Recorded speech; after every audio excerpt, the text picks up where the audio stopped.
The school playground was quiet now. The other children had gone home, but a 6-year-old girl was still standing by the school gate, holding her teacher's hand, waiting for Georgina, her mother. Georgina had never been late before. She always arrived early with a smile and an extra snack in her bag. She was the kind of mom who never forgot. The teacher tried calling Georgina again, the 4th time, still no answer, just voicemail. At that very moment, some 3 miles away, a black BMW rolled slowly through the Welsh countryside. Inside, Peter gripped the wheel like it might break. In the trunk of the car, wrapped completely in plastic, was Georgina's body. She's been dead a few hours now, and Peter is driving around looking for where to dump it.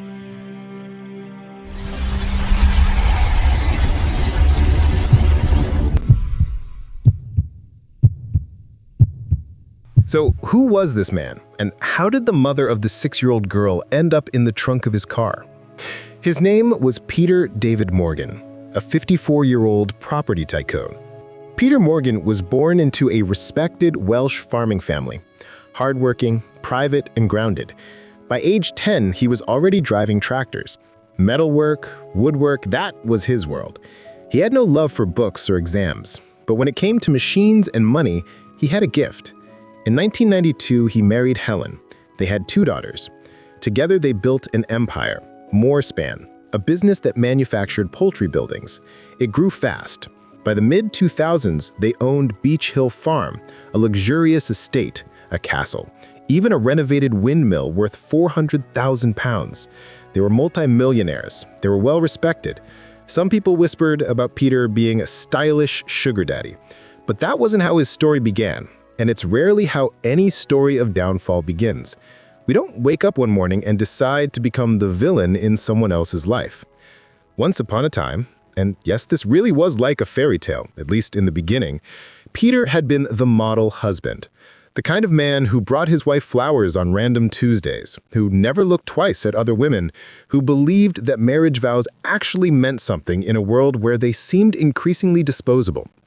They lived in the small town of Usk in South Wales, England, in what can only be described as actual fairy tale conditions. Apart from the castle and other properties, the crown jewel of their empire was a windmill that had brought Peter his millions. Life was good. Life was simple. Life was faithful and honest and built on solid ground. Until Amsterdam changed everything.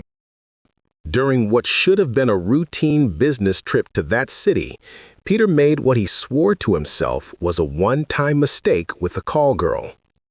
It's fascinating how we can convince ourselves that some mistakes don't count, that what happens in Amsterdam stays in Amsterdam, that one moment of weakness doesn't define decades of faithfulness. He told himself it was just stress, just curiosity, just a meaningless moment that would never happen again. And for a decade, it didn't. Peter went back to being the devoted husband, the successful businessman, the man who had everything and seemed genuinely grateful for it. But then midlife hit him like a freight train carrying a cargo of regret and panic. You know that moment when you look in the mirror and suddenly see your father staring back? When you realize that somewhere between your last birthday and this one, your hairline started retreating like an army in defeat? Peter woke up one morning absolutely terrified that his youth was slipping away like water through his fingers. And youth, once lost, doesn't come back no matter how much money you throw at it. His solution was brilliantly ridiculous in the way that midlife crisis solutions often are. Peter bought himself a Harley-Davidson motorbike, a fire truck, and a tank, and the delusional belief that roaring engines could somehow turn back time. He rode around town like a middle-aged Peter Pan, trying to catch the attention of women young enough to be his daughters, telling himself he was just having harmless fun. There's something both pathetic and heartbreaking about watching a successful man reduced to revving his motorcycle outside coffee shops frequented by 20-somethings, hoping someone would look up from their phone long enough to notice him. What started as harmless flirtation if you can call a 54-year-old man chasing after girls barely out of university harmless, slowly evolved into something darker, more calculated. Peter discovered he enjoyed paying for companionship with no strings attached. It was clean, he told himself. Honest, even. No false promises, no broken hearts, no messy emotions. Just business. About once a month, he would hire different escorts, different faces to make him feel desired, different conversations to make him feel interesting, different ways to convince himself he wasn't getting older. It became as routine as his morning coffee or his evening news, just another appointment in his calendar, filed under personal maintenance. It was manageable, predictable, contained. He had it all under control. And then Georgina walked into his life like a hurricane in high heels, and control became the last thing he had. By 2012, Peter had grown bored with the local options. And isn't that a telling phrase? When human beings become options to be exhausted, you're already walking down a dangerous path.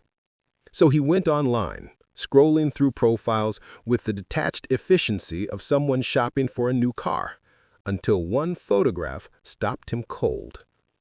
Georgina was stunning in that rare way that makes you forget to breathe.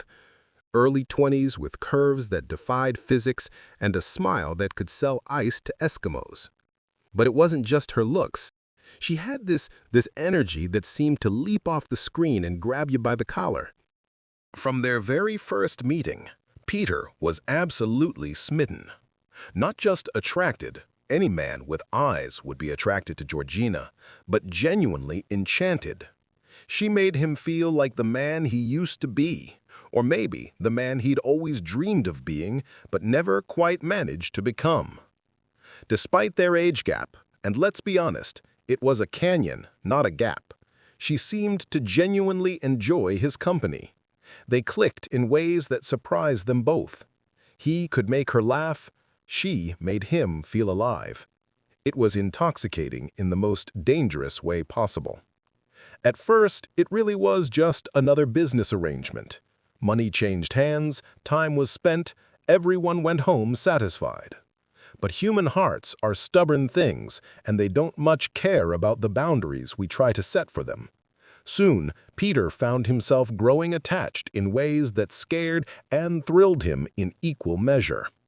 They began seeing each other regularly, and what had started as a simple transaction slowly morphed into something that felt almost real, which is the most dangerous kind of delusion, the kind that feels so close to truth you can almost touch it. When Peter's wife and teenage daughters went on their annual holiday, a tradition that had once filled him with gentle contentment, he felt instead like a caged bird suddenly set free. What did he do with this unexpected freedom? He paid Georgina £1,000 to move into his newly renovated windmill for a week. £1,000 to play house with a woman half his age. Those 7 days changed everything, the way 7 days sometimes can when they contain the right mixture of chemistry, longing, and spectacular poor judgment. The chemistry between them was electric, the kind that makes you understand why people write terrible poetry and make life-destroying decisions. For the first time in years, Peter felt truly alive, every nerve ending sparking with possibility.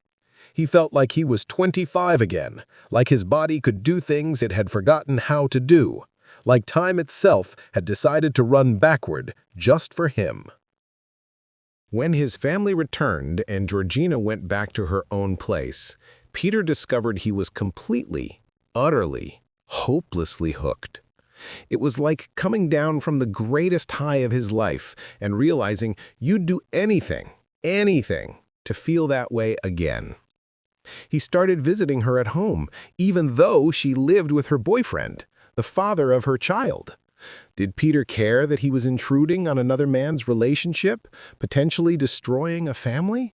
Did he worry about the child, who might be confused by this strange, older man appearing in her mother's life? Not one bit. When you're drowning in obsession, other people's feelings become background noise. He spent his work weeks in a haze of anticipation, daydreaming about her like a teenager with his first crush, counting down the hours until weekend visits. His business meetings became exercises in patience, his phone calls distractions from the only thing that mattered. But weekends weren't enough anymore. 48 hours felt like cruel teasing when what he wanted was forever. He wanted her all to himself, full-time, as his personal companion, his private sunshine, his reason for waking up in the morning. Peter had fallen hard, and he was about to fall much, much further. What followed was a whirlwind of luxury that would have made Gatsby jealous, and just as ultimately hollow. Peter showered Georgina with gifts and cash like a man trying to buy not just her time, but her heart, her future, her very soul. They hit the fanciest spots money could access, exclusive spas where the towels cost more than most people's monthly salary, luxury resorts where the staff knew your name and your drink preference before you did, high-end bars and restaurants where the wine list read like a novel and the prices could fund a small country's infrastructure. He whisked her around on his Harley like some middle-aged knight on a steel steed, her arms wrapped around his waist, making him feel invincible. His collection of luxury cars became her personal fleet. Georgina lived like a princess in a very expensive fairy tale, documenting every moment with photos and selfies, the champagne lunches, the helicopter rides he took her on just because he could, the intimate moments that felt stolen from some other, better life. She captured it all with the enthusiasm of someone who knew this couldn't last forever. And those helicopter rides? There's something beautifully absurd about a property tycoon from Wales chartering helicopters just to see his girlfriend smile.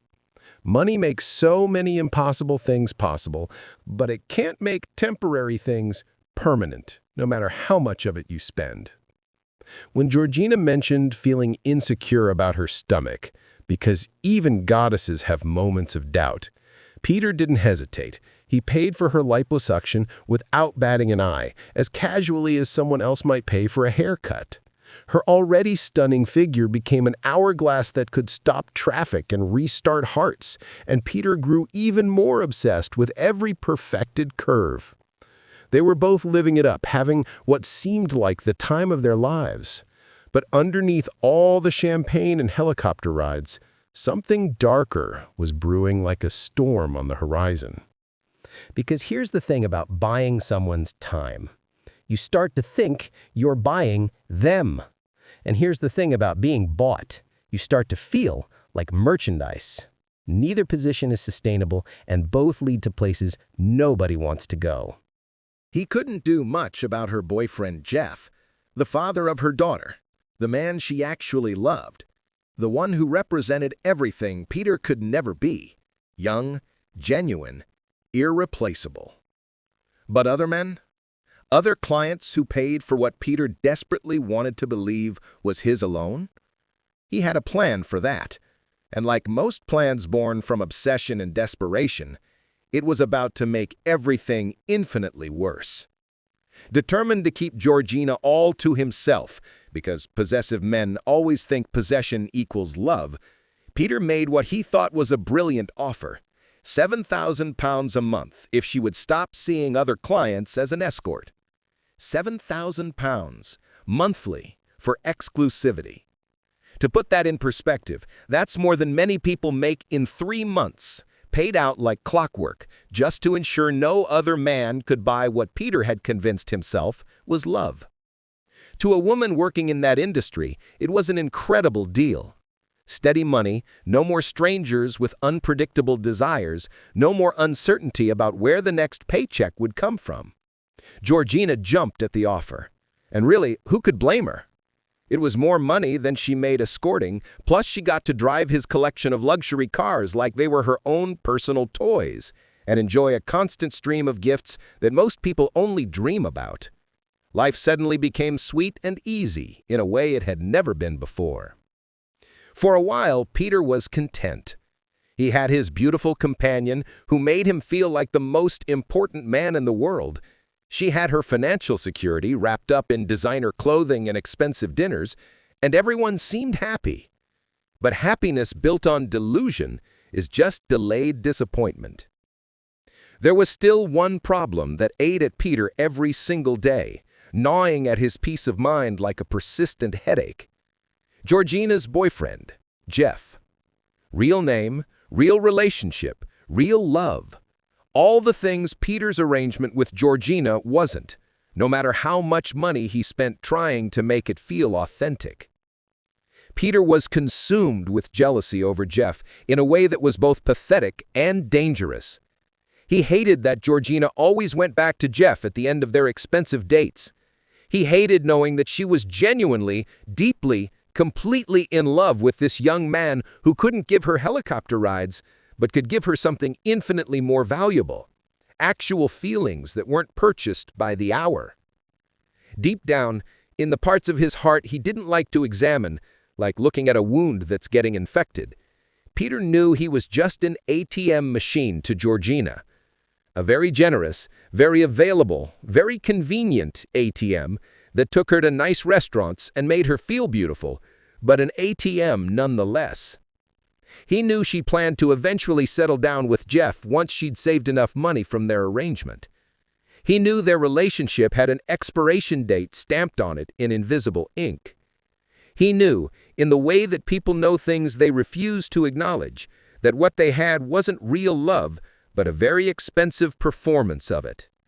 But knowing something and accepting it are two very different things, and Peter was nowhere near ready for acceptance.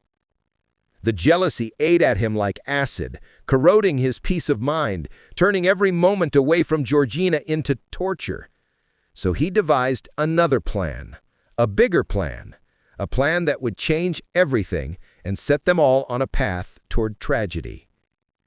He raised Georgina's monthly payment from £7,000 to £10,000 because surely £10,000 worth of love was more real than £7,000 worth, right? But this time there was a catch that revealed just how far his obsession had progressed. She had to move out of the apartment she shared with Jeff and live in a property Peter owned, a fancy bungalow on the grounds of his castle in Llanmartin. £10,000 a month, plus rent-free living in a castle. It was an offer designed to be irresistible, and Georgina couldn't resist it. Really, what young woman could turn down that kind of financial security wrapped up in actual fairy tale accommodations? But this arrangement sat about as well with Jeff as you'd expect. He saw through the money with the clarity that comes from actually loving someone. He realized exactly what was happening. This rich, older man was systematically buying his girlfriend away from him, using his wealth like a crowbar to pry apart their relationship. Jeff had always hated Georgina's escorting work, but he'd accepted it because he understood she was trying to build a better life for herself and her daughter. But this, moving in with a client, this was different. This crossed the line from professional into personal, from temporary into something that looked dangerously like permanent. Jeff tried talking her out of it with the desperation of a man watching his entire future slip away. He pleaded with her to see what was really happening, to understand that Peter wasn't offering her a better life, but a gilded cage. But Georgina wouldn't budge. The money was too good, the lifestyle too comfortable, the security too appealing to walk away from. Meanwhile, Peter was absolutely thrilled. With Georgina living on his property, he could monitor her movements like a security guard, limit her freedom like a warden, and convince himself that proximity equaled affection. He felt like he'd finally pried her away from Jeff's influence due to the simple application of superior resources. For the moment, Peter thought he was winning this twisted game he'd created. But in games like this, games where human beings become prizes to be won and lost, everyone loses eventually.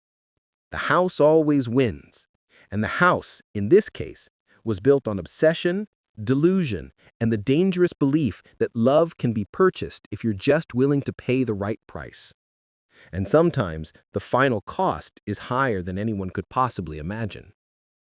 By now, Peter's obsession with Georgina had evolved from a private indulgence into a public spectacle.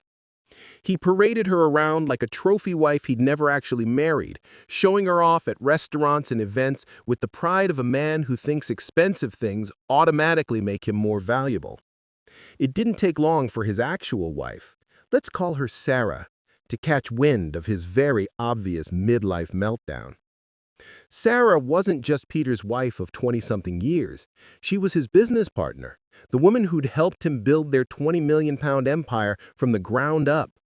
They'd constructed their financial kingdom together, brick by brick, deal by deal, which meant Peter's wealth wasn't just his, it was theirs, legally and practically intertwined like the roots of two trees that have grown together for decades. When couples split after building that kind of fortune together, the math is brutally simple. Half of everything disappears. Half the castle, half the properties, half the windmill profits, half the life they'd built. But Peter was so intoxicated by his young girlfriend that basic arithmetic seemed irrelevant. He loved Georgina enough, or thought he did, to give up everything. Which sounds romantic until you realize that sacrificing your entire life for someone who doesn't actually love you back isn't romance, it's delusion with expensive consequences. Facing Sarah across their kitchen table, the same table where they'd planned their business ventures and celebrated their successes, Peter agreed to forfeit half of their fortune to be free to carry on with his 25-year-old girlfriend. He effectively separated from the woman who'd been his partner in everything, shifting his entire focus to someone who saw him as a convenient financial arrangement. There's something both heartbreaking and infuriating about watching a man destroy a real relationship for a fantasy one. But here's the thing about fantasies.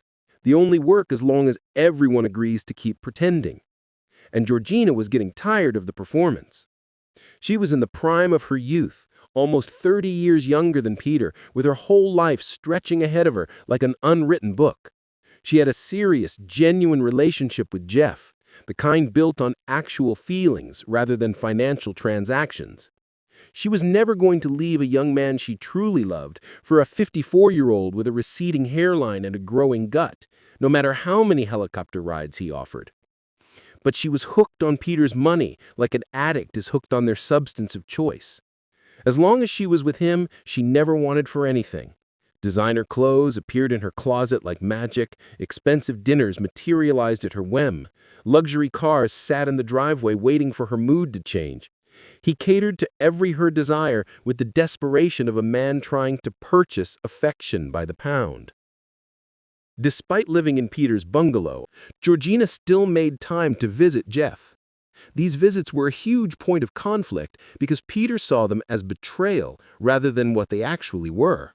A young woman trying to maintain her real relationship while financially benefiting from a fake one. Faced with an increasingly unhappy Peter demanding more of her time and attention, and Jeff growing distant and hurt by her living situation, Georgina found herself at a crossroads. She knew she'd eventually leave Peter. That was always the plan, but she wanted to extract as much financial benefit as possible first.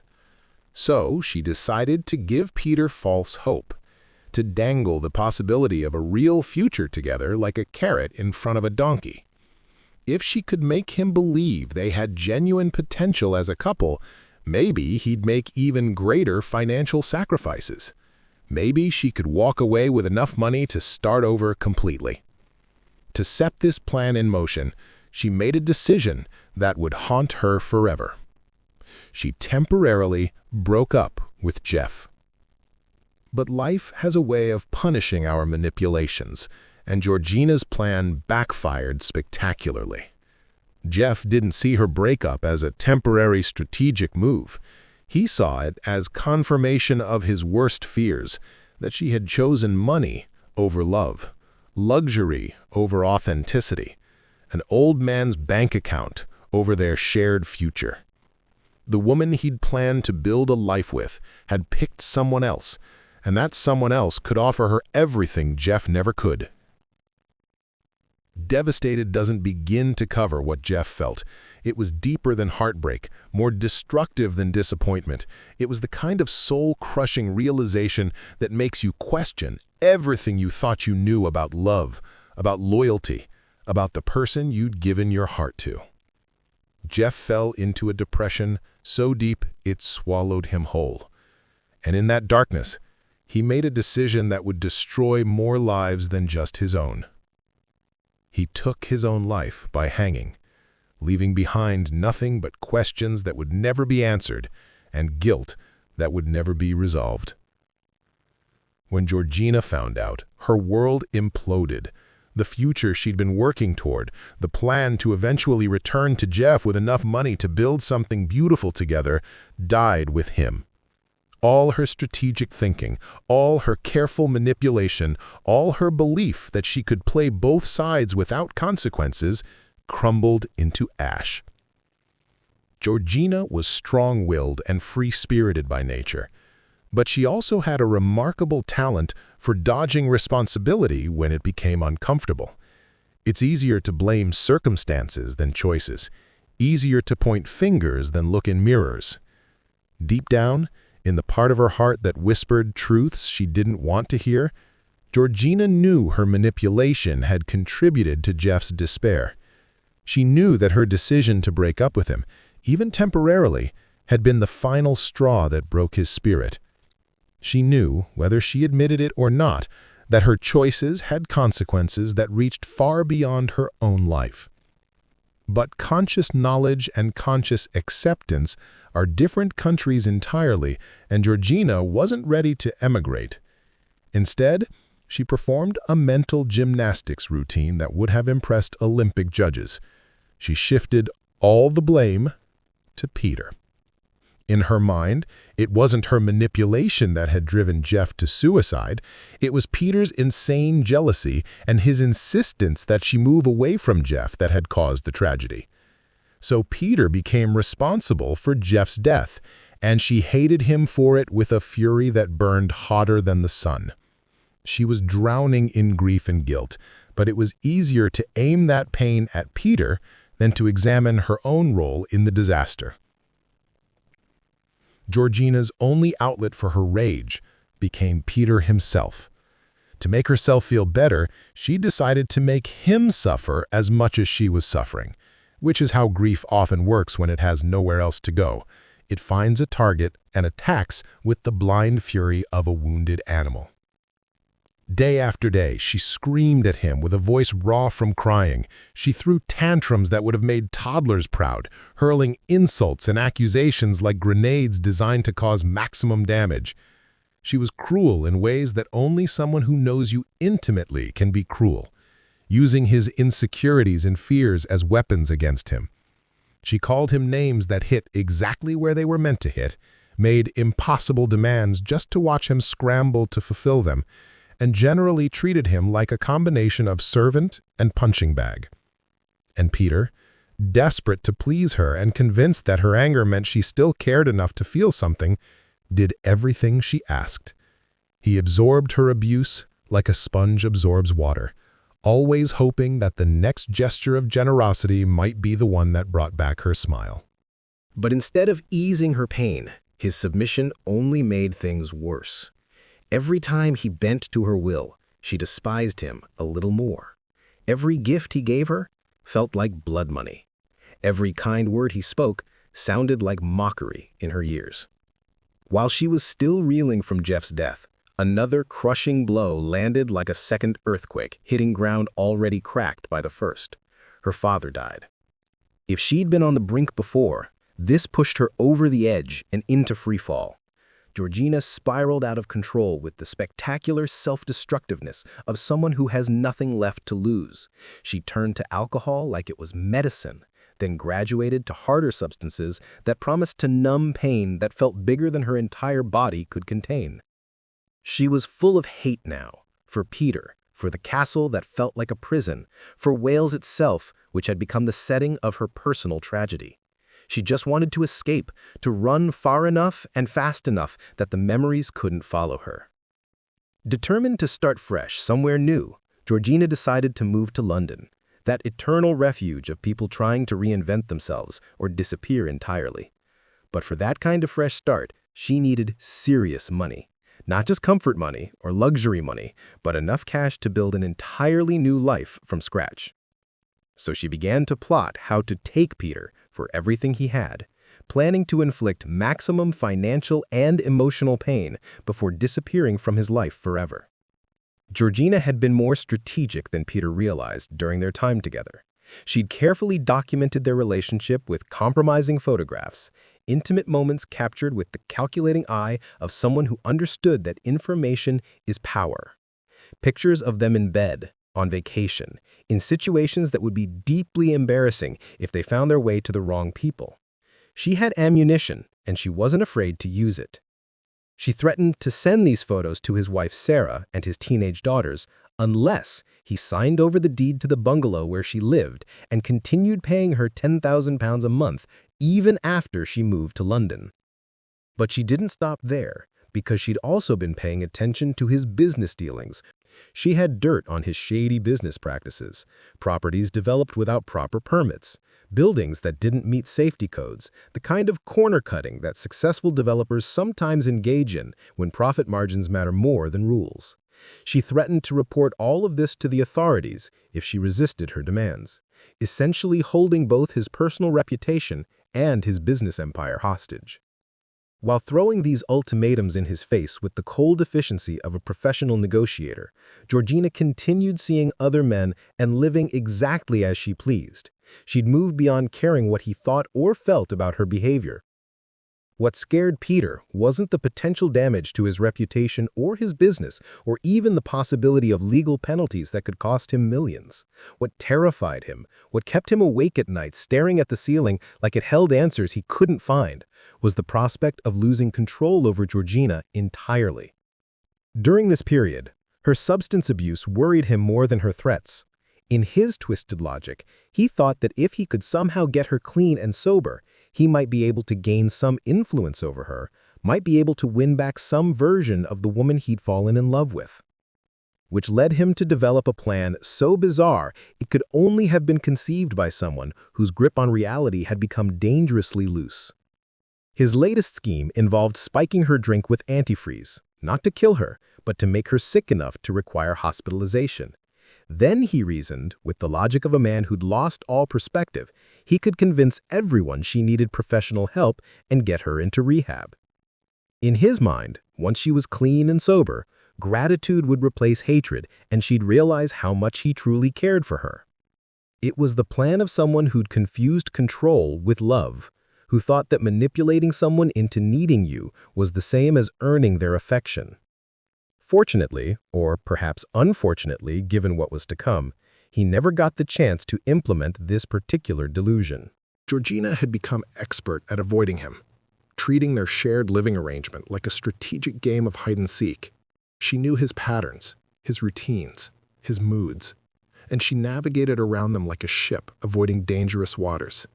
So Peter, with the resourcefulness of someone whose obsession had become his full-time job, planted a secret listening device in her bungalow.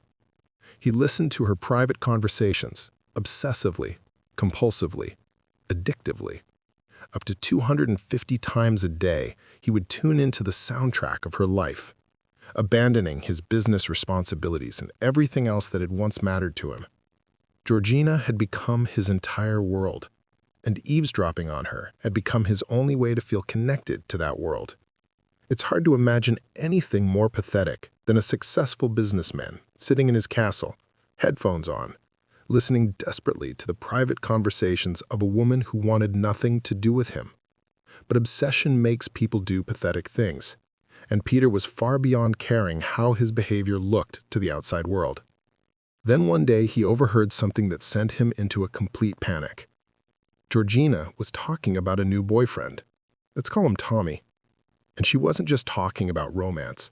She was discussing her concrete plans to move to London and extract money from Peter through blackmail before disappearing from his life forever.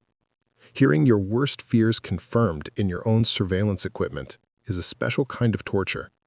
Peter couldn't imagine a world without Georgina in it. couldn't conceive of a future where she wasn't part of his daily reality. The thought of losing her sent him into the kind of panic that makes people do desperate, dangerous things. In a last-ditch attempt to keep her, he offered to give her anything and everything she wanted. The bungalow, the money, more properties, whatever it took to make her stay. But Georgina was beyond being bought at any price. She no longer wanted his money, his gifts, or his love. Even if he agreed to all her blackmail demands, she told him to his face with brutal honesty, she would still leave him. That conversation was the breaking point for Peter, the moment when his obsession transformed from pathetic to deadly. In his twisted logic, if he couldn't have her, then no one else would either. And if she was determined to leave him no matter what he offered, then maybe the only way to keep her was to ensure she could never leave at all. On January 12, 2016, Peter drove to a shop with the mechanical movements of someone operating on autopilot. He bought rope, duct tape, and gloves, items that individually meant nothing, but together told a story no one wanted to read. That morning, Georgina was living what would turn out to be her last ordinary day. She got her daughter ready for school with the practiced efficiency of a mother who'd done this routine hundreds of times before. The little girl's backpack, the packed lunch, the quick kiss goodbye, all the small rituals that make up the fabric of family life. After dropping her daughter off at school, Georgina went shopping, moving through her day with no idea that someone was planning to ensure she'd never complete another one. She bought groceries, maybe picked up something for herself, went through the mundane motions of a life that felt normal, even though everything around her had become dangerously unstable. When she returned home, Peter was waiting for her with a bag in his hand and desperation in his eyes. He tried to appear casual, as if this were just another one of their conversations about money and the future. He made one final offer, the bungalow deed signed over to her name, plus an additional £1 million from his life insurance policy, all hers, if she would just agree to stay with him. It was an offer that most people would consider life-changing, the kind of financial security that could set up multiple generations. In his mind, it was a deal no rational person could refuse. But Georgina refused it with the angry certainty of someone who'd moved far beyond caring about money or security or anything else she could offer her. That's when something inside Peter snapped. Not like a twig breaking, but like a dam bursting under pressure that had been building for years. He grabbed the rope and wrapped it around her neck, strangling her with the methodical determination of someone who'd crossed a line he could never uncross. At intervals, he loosened his grip, giving her just enough air to speak, begging her to change her mind, to accept his offer, to choose him over everyone and everything else. But even while fighting for her life, even with death literally breathing down her neck, Georgina said no. It was as if she'd reached a point where she didn't care about surviving anymore, where the emotional pain had become so overwhelming that physical pain felt almost irrelevant. Maybe she was exhausted from months of grief and guilt and rage. Maybe she'd simply run out of reasons to fight for a life that felt irreparably broken. Or maybe she was just being true to herself until the very end, refusing to let anyone, even death itself, control her choices. When her body finally went still, Peter was left alone with what he'd done and what he'd become. He tied her limbs with duct tape and folded her body with the grim efficiency of someone packing an unwanted suitcase, wrapping her in black plastic like she was cargo instead of the woman he'd claimed to love. He loaded her into his car and drove around the Welsh countryside looking for a place to dispose of her, but couldn't find anywhere that felt right for such a final act. So he took her to a shed behind his farmhouse and hid her there, buying himself time to figure out what to do next. But time, as it turned out, was the one thing he didn't have. Back at the school, Georgina's absence had set off alarm bells in people who knew her well enough to know that this was wrong. Alexei, her best friend, had been expecting Georgina's call that afternoon. They had planned to meet after school pickup, one of those casual arrangements that make up the rhythm of friendship. But Georgina didn't show up to collect her daughter, which was so completely out of character it might as well have been a fire alarm. Alexei knew in her gut that something terrible had happened. She called Georgina repeatedly, each unanswered ring amplifying her growing panic. Then she rushed to Georgina's bungalow, but found it empty, silent, and somehow ominous in its ordinary tidiness. That's when she called Peter. He arrived almost an hour later, which in hindsight was probably how long it took him to hide Georgina's body and practice looking appropriately concerned. They searched together, making calls to mutual friends, going through the motions of looking for someone they both knew, for very different reasons, wouldn't be found. Peter looked upset during this search, almost too upset in a way, that made Alexei's instincts prickle with unease. She thought he might just be heartbroken over Georgina's disappearance, but something felt performative about his distress, like an actor who was trying just a little too hard to convince his audience. He told Alexei that Georgina had been in a especially dark mood the night before, and had even talked about hurting herself. He claimed he'd once found her in the bathtub with cuts on her wrists, but had managed to talk her out of whatever she'd been planning. Alexei didn't buy this story for a second. She'd known Georgina for years, had seen her through genuine crises and real depressions, and while her friend had been struggling lately, suicide had never been part of her vocabulary. Plus, it seemed awfully convenient that Peter had never mentioned these supposed suicide attempts before this moment. Feeling increasingly uneasy and trusting her instincts more than his explanations, Alexei reported Georgina missing to the police that same evening. When police questioned Peter, he initially denied knowing anything about Georgina's whereabouts, but they found her phone in his possession, which he explained by claiming he'd taken it to prevent her from contacting substance dealers. It was the kind of lie that sounds almost reasonable until you think about it for more than 5 seconds. Officers obtained a search warrant for his property, and that's when modern technology caught up with ancient crimes. Security cameras on Peter's own property had captured footage of him carrying what was clearly a body to the shed behind his farmhouse. There's something almost absurd about being caught by your own security system, but criminals often aren't as smart as they think they are, and grief-maddened obsessives are rarely thinking clearly about covering their tracks. Confronted with video evidence of his crime, Peter finally confessed. He admitted to killing Georgina, though he framed it in the language of twisted love rather than acknowledging it as the act of ultimate control it really was.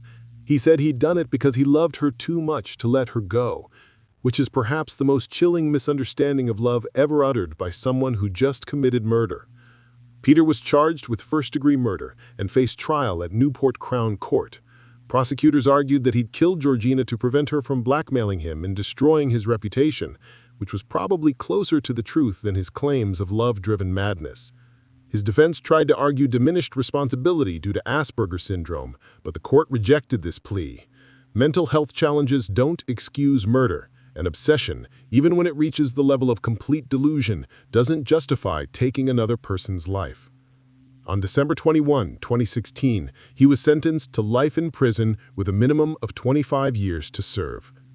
Georgina's tragic death robbed her daughter of ever seeing her mother again, of growing up with the woman who had loved her enough to make difficult choices to try to build a better life for both of them. That little girl will grow up with photographs and stories instead of hugs and bedtime stories, which is perhaps the cruelest consequence of Peter's obsession. Peter himself lost everything he'd once had and everything he might have had in the future. His wealth, his freedom, his family, his reputation, all sacrificed on the altar of an obsession that was never love, no matter how many times he called it that. He'd once had the kind of life most people only dream about: a successful business, a stable marriage, children who respected him, enough money to travel the world and enjoy his golden years. He could have watched his daughters get married, could have bounced grandchildren on his knee, could have grown old gracefully, surrounded by people who genuinely cared about him. Instead, he'll spend what remains of his life in a prison cell, remembered not as a successful businessman or devoted father, but as the man who murdered a young mother because he couldn't accept that love can't be purchased no matter how much money you're willing to spend. It's a stark reminder that true happiness doesn't come from trying to control other people or from believing that enough money can buy you anything you want.